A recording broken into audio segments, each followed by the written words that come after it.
ليه ربنا خلقنا؟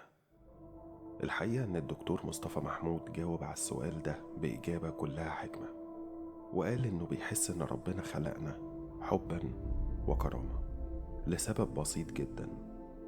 إن تصور إن أنت مش بس بتجيب لابنك أكل وشرب ولبس وبتديله اهتمام وحب وتربية، لا أنت كمان بتديله روحك، وده بالفعل مش بالمجاز.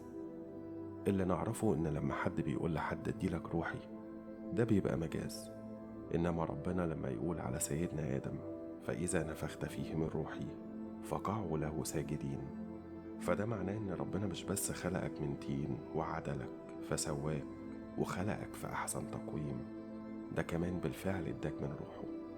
فإيه الحب ده كله؟ فيبقى فعلا ربنا خلقنا حبا وكرامة ورحمة، فالحمد لله دائما وأبدا.